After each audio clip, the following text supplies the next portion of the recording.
Masaya si Yuwo na makakakuha siya ng dalawang item ng sabay-sabay sa oras na yon. Isang bagay na hindi pa nangyari sa kanya noon. Biglang may boses na nagpapaalala sa kanya na mag-ingat. Ito ay babala ng boses ni Tanchin kay Yuwo tungkol sa demonyong Tyrannosaurus na patungo kay Yuwo. Nakita ni Yuwo ang paggalaw ng mga demonyo ng napakabilis. Alam ni Yuwo na ang demonyong Tyrannosaurus ay isang signature creature ng Shadow Forest. Iyon lang ang pambihirang lead sa lugar na yon. Ang demon ay may katangiang apoy at may pagiging magagalitin o mabisyo. Kapag ang isang demonyo ay naging mabisyo, ang lahat ng mga katangian nito ay dadami at gagawin itong mas mahirap talunin. Iyon lang ang nababasa ni Yuwo sa mga libro tungkol sa reunification. Naalala rin ni Yuwo na kung makatagpo siya ng isang mabangis na halimaw sa labas o piitan at hindi makatakbo, ang bagay na magagawa niya ay linisin ang kanyang sarili at agad na gumapang sa lupa para makalakad siya ng mas mahusay. Gayunpaman, sa ngayon, ang pag-atake ng mga demonyo ay hindi isang problema para sa kanya. Ang isang luha at isang sarsa ng demonyo na nasa isang galit na estado ay hindi maghuhulog ng anumang kagamitan o mga bagay, kahit na ito ay patayin. Ibig sabihin, kailangan siyang patayin ng mga manlalaro ng maingat para hindi lalo pang magalit ang demonyo. Ito ay masalimuot para kay Yuwo. Gayunpaman, kahit papaano ay nagkaroon ng matinding lakas ng loob si Yuwo na manatili doon. Kahit na maging mabangis ang Tyrannosaurus na demonyo, magkakaroon pa rin ito ng paraan upang talunin ito. Agad na pinuntahan ni Yuwo si Ru Tanchin upang pag-usapan ang kanyang mga plano. Hiniling ng lalaki kay Ruin Tanchin na makinig ng mabuti sa kanyang mga tagubilin. Hiniling niya kay Ruin Tanchin na maghanda para patahimikin ang pagkasira ng demonyo. Habang si Tanchin ay medyo nalilito tungkol sa kung ano ang ibig sabihin ng mga salitang ito. At si Yuwo ang nakakaalam na ang isang doktor ay may espesyal na kakayahan upang alisin ang galit o karahasan. Nagtanong siya ng tunay na intensyon na ihahanda ng dalagang nagtatago sa puno na puno ng pag-aalinlangan. Dahil kahit na mayroon siya ng ganoong klase ng espesyal na kasanayan, ang mga antas na mayroon siya at ang Diablo ay ibang-iba. Kaya malamang na mabaigo siya sa paggawa nito. Bukod dito, sa maikling panahon lang magagamit ang espesyal na kasanayang iyon. Sa sandaling malalaman ni Yuwo na ang kasanayang ito ay hindi palaging gagana. Humingi lamang siya ng intensyon kay Tanchin na sundin ang kanyang mga utos, sisiguraduhin din niyang matagumpay ang kanyang plano sa pamamagitan ng pagbabawas ng mga HP ng demonyo pababa ng 20% pagkasira. Naintindihan naman agad ni Tanchin. Bagamat sa kanyang puso, namamangha pa rin siya sa pambihirang lakas at kakayahan sa pakikipaglaban ng kamay nito. Namangha pa rin siya kay Yuwo bilang extraordinary. Ang lakas na ito ay maihahambing sa mga miyembro ng isang malaking propesyonal na koponan. Si Yuwo ay nakikipaglaban pa rin sa halimaw na demonyo. Alam niya na madali niyang mapatay ang ganoong level 8 elite vicious beast, ngunit malaking kawalan para sa kanya kung lalaban siya ng buong lakas upang patayin ang halimaw nang hindi nakakakuha ng kahit isang pabango. Hindi niya gusto ang ganoong bagay, lalo pa ang demonyong Tyrannosaurus, na isang bihirang piling halimaw na sikat sa pagkakaroon ng maraming kayamanan. Hindi na siya makapaghintay na makita kung anong uri ng kayamanan ang taglay ng Diablo sa sandaling nagtagumpay siya sa pagpapabagsak sa katawan ng halimaw. Agad niyang inutos kay Ruin Tanchin na gamitin ang espesyal na kasanayan na mayroon siya. Sinimulan ni Tanchin na ilabas ang kanyang wand na may kombinasyon ng kagandahan at karunungan sa ngalan ng pag-ibig at magic ruin. Ang tensyon ay magpapagaling sa Diablo. Pakinggan ang lahat ng mga salita at nakikita ang mga tensyon sa pagkawasak at mga paggalaw. Medyo nainis si Yuwo dahil parang gustong magpakitang gilas ng dalaga. Gayunpaman, nalilito sila tungkol sa mga epekto. Tinanong ni Yuwo si Ruin Tanchin kung ginamit ang tamang mga kasanayan. Nagdududa rin ang dalaga dahil pakiramdam niya ay walang mali sa husay. Gayunpaman, sa kabilang banda, ang demonyong Tyrannosaurus ay lumalabas na napakaliit at kaibig-ibig. Habang si Ruin Tanchin ay na-annoyed dahil naging cute ang demonyo. Sa kabilang banda, naiinis si Yuwo ngunit wala siyang magawa.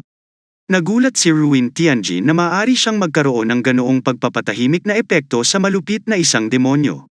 Gayunpaman, sa kabilang banda, gustong bigyan ni Yuwo ang demonyo ng huling suntok upang makakuha siya ng mga puntos at kagamitan at pagkatapos ay umalis doon sa oras na iyon. Samantala si Ruin Tanchin at agad na niyakap ang demonyo upang pigilan itong atikihin ni Yuwo. Hiniling niya kay Yuwo na huwag patayin ang isang cute na demonyo. Pagkatapos ng lahat, na ang demonyo ay isang bihirang piling halimaw. Iyon ay mas mahusay na panatilihin bilang isang alagang hayop. Sinabi ni Yuo na ang paggawa ng dim at isang alagang hayop ay isang magandang ideya. Upang sa hinaharap si Ruin Tension ang siyang mananagot sa mga pagkalugi na kanyang papatayin, sirain muna si Tanchin at kunin ang lahat ng mga puntos. Pagkatapos ay papatayin din niya ang mga bihirang elite at kunin ang kanilang mga puntos. Habang si Yuo ay maaaring pumatay ng 2 ibon gamit ang isang bato at iyon ay perpekto. Kinumpirma ni Yuo ang intensyon ni Ruin. Dahil sa takot ay nakaisip agad ng ideya ang dalaga. Pakiramdam niya ay mas mahalaga ang mga puntos at kagamitan kaysa sa demonyo. Tiningnan ni Yuo ng demonyo. Inosente pero hindi naman nagpatinag ang lalaki. Para sa kanya, dapat mas alam ng Diablo kaysa sa kanya ang tungkol sa mga alituntunin ng kaligtasan, kung saan ang malalakas ay mabubuhay at ang mahihina ay aalisin. Ang mga tao at mga halimaw ay magkaparehong ayaw na lamunin ng iba. Maaari lamang silang magsikap na umunlad sa pinakamalakas na antas. Sa wakas, ay nagtagumpay si Yuo sa pagpatay sa isang piling halimaw. Nagawa niyang makakuha ng 5,000 puntos at si Ruin Tanchin ay nakakuha ng 2,500 puntos. Mabilis at tuwang-tuwa ang dalaga na kanina pa umiiyak matapos makita ang dami ng puntos na nakuha niya. Malaki ang pasasalamat niya sa tagumpay na ito. Sa kabilang banda, nakikita ni Yuo si Tanchin na matindi ang pagbabago sa ugali. At si Yuo ay muling tumutok sa kanyang mga nagawa. Nakakakuha siya ng 50,000 XP points bilang reward. Tuwang-tuwa si Yuo dahil mas malaki ang bilang kaysa sa nakaraang antas. 15 Demonized Ghost Spider. Mukhang naiimpluwensyahan din ito ng mode ng dungeon. Magla-login si Yuo sa sistema ng account room. Nais niyang malaman kung saan maaaring ilaan ang mga LXP point. Bukod sa pagtaas ng antas ng relasyon, alam ni Yuo na ang kanyang dating halaga ng P ay may maraming mga pakinabang sa halaga ng USP ay may maraming mga pakinabang. Iyon ay nangangahulugan na i-maximize ang paggamit ng XP value. Magagamit niya ang XP points para mapataas ang level ng relasyon ng KN Emperor account sa level 20 sa pamamagitan ng pag-unlock ng mas maraming account. Maaari rin niyang piliing i-unlock ang iba pang kakayahan sa assistant mula sa KN Emperor para idagdag sa pagiging kumpleto ng kanyang account. Nagtataka si Yuo kung maaari niyang buksan ang susunod na account sa level 20. Gayunpaman, masyadong malakas si Emperor Kayan, kaya hindi niya alam kung anong mga sorpresa ang idudulot sa kanya ng account. Gayunpaman, alam niyang hindi siya dapat magbukas ng account nang walang ingat. Hindi siya maaaring maglaro sa paligid ng mga puntos ng XP ay dapat gamitin upang madagdagan ang lalim ng kadena ng account ng Emperor, dahil gaano man kalakas ang pag-atake ay maaaring makatagpo pa rin si Yuo ng isang kaaway na hindi maaaring talunin. Sa huli, matutulungan siya ng mga espesyal na kasanayan at kombinasyon ng iba't ibang bersyon ng mga taktika. Kaya't pinili niya upang buksan ang mga espesyal na kasanayan at maaaring i-unlock ang mga espesyal na kasanayan, kabilang ang pagbabalat kayo upang buksan ang espesyal na panel. Ngayon ay nasa level 12 na siya ng relasyon at maaaring mag-unlock ng mga espesyal na kasanayan kabilang ang camouflage na maaaring gayahin ang lawak ng isang nilalang ng isang beses na mas mataas kaysa sa kanyang antas sa loob ng 2 minuto. Nakakabaliw na bilis, na maaaring magpalabas ng apoy upang magsunog ng tumaas na bilis ng 50% sa loob ng 1 minuto. At ang totoong mga mata na kayang galugarin ang lahat ng nilalang sa loob ng isang tiyak na distansya. Hindi makapaniwala dahil ang mga espesyal na kasanayan ay naging napakamahal. Ngunit siya ay lubos na interesado sa natamo na kasanayan na maaaring magpakita sa kanya ng mga halimaw sa buong mapa. Ang kasanayan ay maaaring hayaan siyang makita ang huling amo na nakatago sa anino ng kagubatan. Nagpasya siyang bilhin ito. Gumamit si Yuo ng 70,000 XP points para i-unlock ang tunay na kasanayan sa mata. Samantalang dati si Yuo na halos sumuko sa paghahanap ng boss Shadow Tree Elf, na napakalihim at hindi pa nabubunyag hanggang ngayon. Ngunit ngayon ay mayroon na siyang bagong kasanayan na lumabas mula sa demonyong Tyrannosaurus. Ngayon ay determinado siyang patayin ang amo ng anino na Triumph. Sa oras na iyon, sina Ruin Tanchin ay tinawag siya upang ipakita sa kanya ang isang bagay na mahusay. Noong una, medyo nalilito siya, ngunit naisip ni Yuo na sinisira lang nito ang kawalang ingat ni Tanchin. Gayunpaman, hiniling ng dalaga kay Yuo upang tingnang mabuti. Nakita ng dalaga ang paghihirap ni Yuo. Alam ni Yuo na ang itlog ay napabalitang may napakababang pagsabog at ang hindi kilalang itlog ay isang ordinaryong itlog na may kakaibang pattern ng bulaklak sa ibabaw nito. Ang mga itlog ay maaaring incubated na may kakaibang pattern ng bulaklak sa ibabaw nito. Ang mga itlog ay maaaring incubate sa XP o gawin lamang na itlog para sa fried rice para sa epirito. Hindi inaasahan ni Yuo na ang itlog ay maaaring gawing pritong itlog. Gayunpaman, sinasabing ang mga sobrang bihirang bagay na ito ay maaaring mapisa at tiyak na mas interesante para sa kanya. Sinabi ng Yuo na ang isang bihirang uri ng elite na itlog ay maaaring itanim sa isang battle pet o mount ang antas ng paglaban, gayon din ang pagiging epektibo ng pag-atake ay nakakatakot. Nai-imagine ni Yuo ang sumakay sa Tyrannosaurus steam, malakas at dominante na nagpabilis ng tibok ng puso ng Tanshin. Ang pag-imagine ni Yuo ay nakakatuwa at pinili niyang panatilihin ang egg. Habang si Ruin Tanshin ay nagdadasal at humingi ng tawad at nagpasalamat na parabang naiintindihan niya kung saan pupunta si Yuo. Na nagsabing wala siyang balak kainin ang itlog, bagkus ay binigay niya ang itlog para kay Tianjin, ngunit tumanggi si Tanshin. Talagang taos-puso siya sa kanyang sinabi, ngunit tila hindi naintindihan ni Yuo, isang Tanshin kung bakit hindi niya gusto ang itlog. Samantala, sa waiting room ng unibersidad sa labas ng piitan, may isang taong patuloy na nanonood kay Yuo, iniisip na tama ang kanyang hula. Espesyal na tao si Yuo, lalo na pagkatapos niyang hanapin ang magandang performances ni Yuo laban sa Tyrannosaurus na si Stephen Nasawa. Hindi siya tulad ng isang taong may level 3 surface. Pagkatapos ay hiniling niya sa mga gwardya na ipatawag at dalhin ang pinuno ng unibersidad upang salubungin siya. Napansin ni Gerald na sa ngayon ang sistema ng pagkopya, na bagong binuo ni Lao Lin, ay talagang madaling gamitin, ngunit maaari lamang itong gamitin upang subaybayan ang mga mababang antas na kopya. Umaasa siyang masusubaybayan nila ang mas mataas na antas o pag-unlad ng piitan. Makakatulong ito na mapataas ang ranggo ng kanilang pangkat. Sa wakas, dumating na rin ang lalaking hinihintay niya. Binati niya si Miss Mo at tinanong kung ano ang gusto ng dalaga. Ang pangunahing tanong ni Miss Mo at kung gaano karaming mga ranggo na puntos ang nakuha niya mula sa piitan. Tiyak na naguguluhan ang lalaki dahil sa pagkakaalam niya, si Yuo ay isang estudyante lamang na hindi kayang pagbutihin ang sarili. Habang si Miss Mo ay nalilito at gustong makarinig ng higit pa, at pagkatapos ay ipinaliwanag na si Yuo ay nasa level 3 na mula nang pumasok sa unibersidad. Noong una, kilala siya bilang isang henyong estudyante sa unibersidad. Gayunpaman, lumabas na pagkatapos ng 3 taon ay hindi tumaas ang kanyang antas, at hindi niya alam kung anong problema ang sanhi nito. Dahilan upang si Miss Mo ay malito. Naisip niya na si Yuo ay nagkukunwari lamang at itinatago ang kanyang tagumpay at ang kanyang tunay na antas. Gusto niyang malaman kung ano ang tunay na layunin. Dahil dito ay lalo siyang na-curious kay Yuo. Gayunpaman, biglang nagulat nang makitang nasa number 3 si Yuo sa rangkang table. Nagtataka siya kung paano ito ginawa ni Yuo. Nagtanong si Miss Mo sa pangunahin upang ipahayag ang mga ranggo sa piitan. Hiniling din niya sa lalaki na mag-publish ng impormasyon tungkol sa mga ranggo ng lahat ng mga manlalaro. Naghinala siya na gusto ni Miss Mo na dagdagan ang kahirapan ng piitan, kahit na ang kasalukuyang mekanismo ng piitan ay medyo malupit. Kung ang mga ranggo ay naipublish din, ang mga mag-aaral ay magsisimula ng digmaang sibil. Lalo siyang nag-aalala kay Yuo, na maaaring napapalibutan at pagtulungan. Casual na sinabi ni Miss Mo na ang totoong mundo ay magiging mas malupit pa sa level 10 na piitan. Kaya bilang kinatawan ng grupong handmill, ay gustong tiyakin na piliin ang pinakamahusay na mga talento.